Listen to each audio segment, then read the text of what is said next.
DMK is unlike any skincare company on earth. Named after visionary founder Danae Montague King, DMK is committed to providing individualized products and treatment plans that heal skin on the cellular level, whether the condition concerns pigmentation, acne, inflammation, or signs of aging. DMK is home to the original enzyme mask, the game-changing formula that sends oxygenating, tightening, and exfoliating signals into the skin to enact changes in skin structures from the inside out.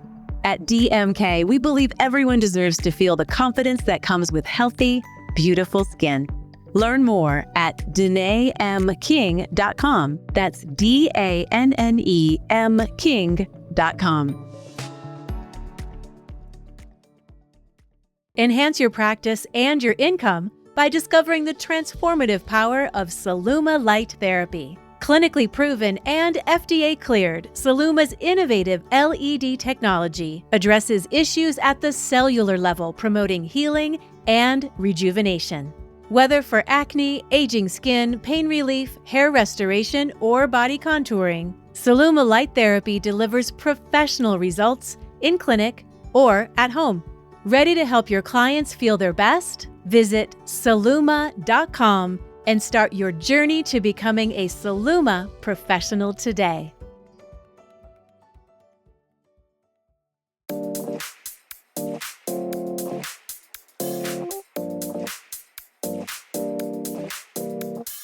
Hello and welcome to ASCP Esty Talk. I'm Ella Cressman, licensed esthetician, international educator, and content contributor for Associated Skincare Professionals. I am Maggie Staszcuk, licensed esthetician and ASCP's program director. Today's shout out goes to Maria from Luna Aesthetics. I had the pleasure of sitting next to her at a lunch on an event that we were at. And it was so really smart. I guess she's a nutritionist too. Oh. So we got on the subject of talking about these certain product that she had for hydration. And I love it. So thanks, Maria. I appreciate it. So always really good to get together with other Esties, don't you think? Totally, yes. You know, you can spark ideas or just have conversations or just feel camaraderie, especially because a lot of us work alone. We said a lot of us. And the one thing that I've seen, and I think in person is better than online because it's a different vibe, right? A different energy. What I see a lot on social media is people talking about how the market is saturated with new Esties. Have you seen that? I have. It is such a booming industry. I think people are lining up by the dozen to become an esthetician. I agree. And not just an esthetician, but a business owner. And they're not really set up per se, or maybe not graced with those skills, whether it be in school or realistic expectations. And so a lot of them, unfortunately, are closing within a year. And just something that gets under my skin. Another piece of advice that I see a lot is go work for someone else and get a clientele and leave. I'm like, that's not fair. That's not nice. But anyways, long story short, everybody's blaming the saturation for their lack of success or for their failure. But I wonder if this blame is pointing in the wrong direction. Hear me out. I think people think it's easy just to decorate real cute, post some pictures on Instagram, and voila, success. But we've talked about it previously that this is not the case, and having your own business isn't easy. What do you think? Yeah, totally agree. It's not this, if you build it, they will come situation. You do have to have some business know-how. You have to know how to market yourself. It takes a long time to build a client base. We've chatted about building that rapport, getting repeat clientele, all the things that go into business ownership, you need to have a good sense about. Also, partnering with those experts that can assist you in that business ownership. The accountants, the bookkeepers, the lawyers, the consultants, all of these things go into it. As you said, it's not just get your treatment room space, boom, open up, have a treatment menu, and think that you're going to have this full-fledged spa business. I think we discount some of those processes or those experts that you're talking about because we think we can do it all. And because we're just starting out. And so we're broke. And so we're going to pull those experts in once we can afford it. To your point, I think affording it in the beginning sets you up for success. Here's another thing that we try to do in the treatment room or when we're out of school is do all of the services. You want wax? I got that. You want a chemical peel? No problem. You want a spray tan? No problem. How about brow tint, lash extensions, microneedling? You think you have to get all of these certifications so that you can offer all of these services. There are some key points to consider, whether you're your own boss or working for someone else. These are fear-based behaviors that you might be having that inhibit you from success. We just talked about all of the specialties that we have. Don't be afraid to specialize, key number one. Let's take surgeons, for example. Do you know how much a general surgeon makes? Tell me. $430,000 a year on average. Wow. Quite a bit, right? Mm-hmm. But do you know how much a neurosurgeon makes? No. $680,000 a year. Big difference. This is a 40% difference just in specializing. So when you think about your practice and what your passion is and what specialty you want to offer, understand that by being a specialist in that specific area, you can charge a premium. Also, think of all of those different services that you have and the cost of equipment and supplies for being so diversified. And is that really worth it? Did you see that a lot as a school director, like people just starting out and they're buying a microderm machine and they're buying the 7-function machine with the Lucas sprayer because they want to be able to do that? And how about this jet plasma? You saw some of that, right? Yeah, I think that you do what you know. And what you know is that you've been taught everything in school. And so now you're going to go open your business. And, well, clearly that's your menu. You have been taught that you go into the student clinic at school. Your menu is everything in the textbook. You've got to learn to know everything in the textbook. That's what you're going to be tested on. That's what you need to know. And so that's what you do, right? And having this understanding, like you're saying, narrow that down. Who is your demographic? Who is your client base going to be? And hone in on that. Have a niche. Specialize. Absolutely. One of the worst things that I did out of school is I bought an $11,000 microderm abrasion machine from the school I went to. She was a distributor. She said that's the one I needed. And I also bought mud. Mud for body treatments. Now that's a business. It could be. Yeah, right? Yep. I got a whole backyard. But there was mud because we did back facials and it was this is amazing mud. Well, I need that too. Well, there was an expiration on it and I wasn't selling these back treatments or any of these body treatments because I wasn't specialized. I would get 1-2 a year and I ended up having to throw that product away. Yeah, I think the key there is knowing your client base. Yeah, get to know before you have one. Imagine which one you want. Imagine your ideal client. What are they willing to spend? How often are they willing to come to you? What services are those? The next fear-based behavior that I've seen, or this is more of a question, are you trying to make sense or are you trying to make dollars? So I see a lot of people wanting to be your friend or to gain the trust of these people. So they're not asking for some of the behaviors that will help make them successful. Number one, sell retail. What we have to consider with retail is passive income, and it's really responsible for about 60% of our business success. That's a lot. So if you're only doing treatments, you're only making 40% of your potential. What do you think about that? Yeah, I think you nailed it on the head there. You want to increase your income. Retail is how you do it.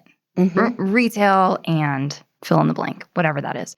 Retail and upselling your services or blah, blah, blah. There's a lot of options there, but retail is number one for sure. So I think the mindset is to get out of suggesting and understand that retail is part of the results. It's in the equation. So don't suggest, sell, but don't just sell because you're trying to make a goal. Understand this is part of the success, their results, and you as a business. Hold that thought. We'll be right back. Elibana, Australian-born, globally loved. Elibana's story is simple. They love lashes and brows. They shoot for the stars and lift lashes to new heights. Their addiction is real, their passion is popping, and there is nothing more they crave than offering excellence, service, and innovation in products. Elibana Lash Lift allows you to offer your customers luscious, lifted lashes that can last up to 12 weeks in one safe, 20-minute treatment. Learn more at elibana-usa.com. Okay, here we go. Let's get back to the podcast. How about ask for the rebook?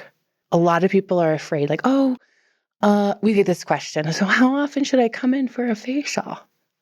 Every 4 to 6 weeks, maybe 4 times a year. Like the answer has varied, but I see people all the time just kind of like shucksing through the answer. Here's the thing. I'd like to see you in 4 weeks so we can see how this product you're using has made changes in your skin. I'd like to book you. If we need to adjust slightly, no problem. But let's put you on the schedule so at least you have a spot. They may say no, but they're probably going to say yes. Yeah, I agree. It's all in how you approach it. And that was a perfect example. You either are taking a passive approach, assuming what your client's answer is going to be or what your client can afford, or you're being strong about it and telling them what needs to occur, that they need to come in. Think about it like going to the dentist. Mm-hmm. The dentist doesn't say, let's maybe do 4 to 6 weeks, whatever you feel like, I don't know. No, your dentist says, I would like to see you again in 6 months. We need to do a cleaning at this time. This is how we're maintaining the health of your teeth. Same thing with the skin. This isn't a luxury. This is self-care. We need to maintain the health of your skin. So I am recommending you need to purchase these products to achieve your goals, maintain the health of your skin. I suggest that you're purchasing this today. I would like to see you again in 1 month, right? Instead of, I don't know if you feel like coming in, if you want to rebook, sure, maybe not. Yeah, whatever you want to do. Does it work for your schedule? I guess, maybe. There's 2 under this. Are you trying to make sense? Are you trying to make dollars? Ask for referrals. Why not? Like, we don't usually have this. We have a referral program and it sounds super rehearsed, or same with reviews. Before you check them out, say, do you follow us on Instagram? You don't? You want to save $5 today? Follow us real quick. And then they just boop. And then you have a $5 coupon in whatever your booking software is. They'll like that. So you're creating this loyalty and this actionable thing for them, kind of built off of the referral program. Maybe it's a bigger discount, whatever you can afford, whatever you can work into it, but not putting it front, but putting it behind. So it's an added perk of something they've already agreed to. It's not you're sweetening the deal after they've already signed. Interesting. I don't know. I was an esthetician before social media was a thing. So asking for, reviews or referrals via social is something I've never thought about from a business perspective as an esthetician. This idea of, I'll give you this if you give me that kind of a thing, that's always been a thing estheticians do, I think, to some degree. Like, we're going to give you a discount, or we're going to tack on this brow wax or whatever. The debate that I hear in the industry is don't give it away or don't lose money, right? So I don't know what I think. I would up your prices $5 so you can offset it, or whatever that is, because that is cheaper. You're building your followers, or you're building, if you're asking for reviews on Google, if you liked your experience and you want to give us a Google review, just show it to us next time and we'll give you X off. Never hurts to ask. You want your clients to be reviewing you. Yeah, absolutely. If they're good. If you had a good experience. If they're good. Yeah. And then the other thing, obviously, that is a fear-based behavior is this fear to invest in yourself. Oh. Yeah. There's a couple things in here. Take the time. Don't panic if you're in a low time. Use that as an opportunity for education, whether that's self-study, YouTube University, a supplier class, or, ASCP has a bunch of... Don't be afraid of ASCP, people. Yeah. A lot of educational references or resources, and invest. Don't just do the free ones, which are awesome, but go somewhere. Take a class. Use that time to put back into yourself. If nothing else, you'll be impassioned. You'll meet great people like the one I talked about in our shout out, and you'll have a renewed sense I don't know how to better describe it than that, a renewed sense. Yeah, you'll be motivated. Absolutely. And then insurance.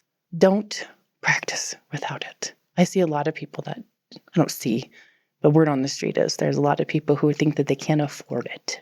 Yeah, they can't afford it or they think they don't need it. Yeah, and you absolutely do because you never know. So, and then finally, the last thing to consider is that passion comes and goes. So if this happens, don't be afraid, but just find ways to stay fresh. I've had my eras. I had my dermaplaning era, had my chemical peel cocktailing era, or, different eras where I'm like, oh my gosh, this is so fun. You learn something new and everybody needs that, some sort of version of that. It's okay. So find those ways to stay fresh. Understand there's an up and down with the passion of this industry. Sometimes you're in love and sometimes you wonder why they left their socks on the floor. Whatever it is, do something to stay excited. Listen to a podcast. Don't burn out by overworking, and know that it's okay to just be satisfied sometimes.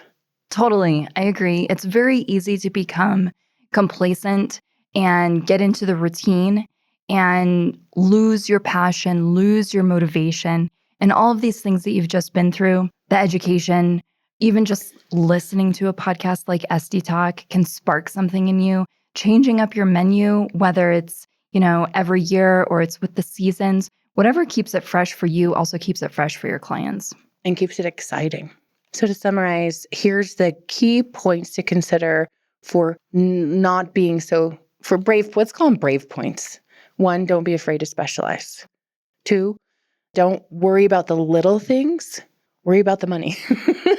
3, invest in yourself. And 4, find ways to stay impassioned. Now, listeners, we really want to hear from you. What are some things that you have done to contribute to your success? Or what are some things that may be hanging you up?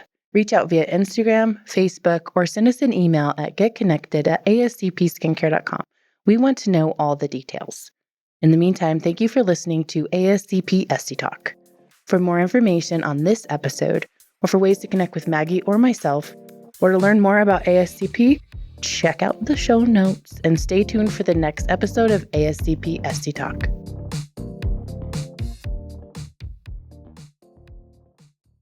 Are you interested in providing results-driven treatment services? Join a team of like-minded individuals who share your passion and support your success. With more than 1,000 franchised locations in 49 states, Massage Envy is not only the nation's #1 provider of massage services collectively across its franchise network, but also a national leader in skincare. Start or grow your career at a Massage Envy franchised location. Visit massageenvy.com/SDcareers for full details.